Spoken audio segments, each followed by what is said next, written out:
হাজার হাজার মানুষ মানিকগঞ্জ এসে কেমন লাগছে? ওরে হাসি, পুরাই ক্রাশ খেয়ে গেলাম। মানিকগঞ্জ আজ হয়ে গেল স্মরণকালের শ্রেষ্ঠ ইতিহাসের সাক্ষী।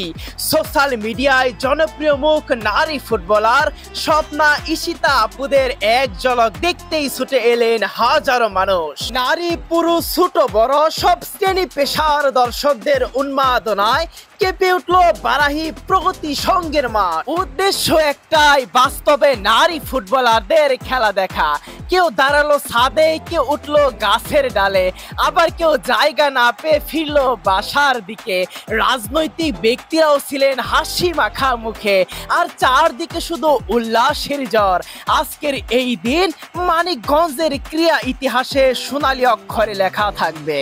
কল্পনা তো ভাবি নাই যে এত মানুষ হবে। তো ধন্যবাদ মানিকগঞ্জবাসী এত সাপোর্ট করার জন্য, আমাদের খেলা দেখার জন্য আসছে। মানিকগঞ্জের কোনো মানুষ আজকে বাসায় বসে নেই, সবাই চলে আসছে বারাহি প্রগতি সংঘের মাঠে। একেবারে চারপাশে হাজার হাজার গ্রামের মানুষ দেখতে পাচ্ছেন। গ্রামের এই মানুষগুলো এই প্রথম নারী ফুটবলারদের খেলা দেখার জন্য চলে আসছে। চারপাশে চিত্র দেখুন, মানুষের কোনো অভাব নেই। চিত্রটা শুধু দেখুন, মানিকগঞ্জ সদর উপজেলার কৃষ্ণপুর ইউনিয়নের বিকেজি উচ্চ বিদ্যালয়ের মাঠ প্রাঙ্গণে এমন জমকালো আয়োজনে অনুষ্ঠিত হলো মূল্যস্মৃতি নারী ফুটবল টুর্নামেন্টের ফাইনাল খেলা। মাঠে মুখোমুখি জয়পুরহাট জেলা নারী ফুটবল দল বনাম নারায়ণগঞ্জ জেলা নারী ফুটবল দল। পুরস্কারও ছিল আকর্ষণীয়। প্রথম পুরস্কার ৭০,০০০ টাকা আর দ্বিতীয় পুরস্কার ৫০,০০০ টাকা। উন্মাদনায় ভরপুর এই আয়োজন মানিকগঞ্জের ক্রীড়া সংস্কৃতিকে যেন নতুন উচ্চতায় পৌঁছে দিল।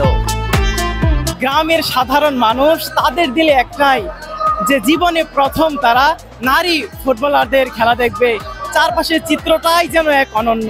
আসলেই ভাই, আমি শুধু অবাক হয়েছি, এত মানুষ জানলো কিভাবে যে এখানে নারীদের খেলা। আকাশে বাতাসে কোথাও জায়গা নেই। এ পর্যায়ে মাঠে প্রবেশ করলেন আমন্ত্রিত মেহমানদের প্রধান অতিথি মানিকগঞ্জ জেলা বিএনপির আহ্বায়ক জনাব আফরোজা খান রীতা ম্যাডাম।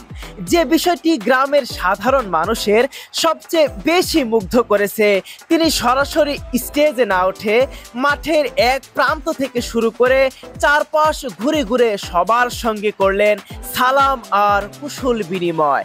হাসি মাখা মুখে তিনি হাত মেলালেন ছোট বাচ্চাদের সঙ্গে, করলেন সরাসরি হ্যান্ডশেক। প্রচন্ড রোদের মধ্যে চারপাশে ঘুরে সাধারণ মানুষের সঙ্গে এই ঘনিষ্ঠ যোগাযোগ মানিকগঞ্জবাসীর কাছে আফরোজা খান রীতাকে আরো কাছে টেনে নিল।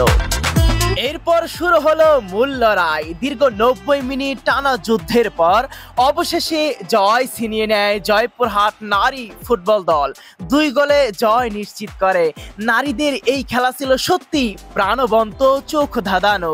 মজার ব্যাপার হলো, ড্রোন দেখে সবাই পাগল হয়ে গিয়েছিল দর্শকেরা।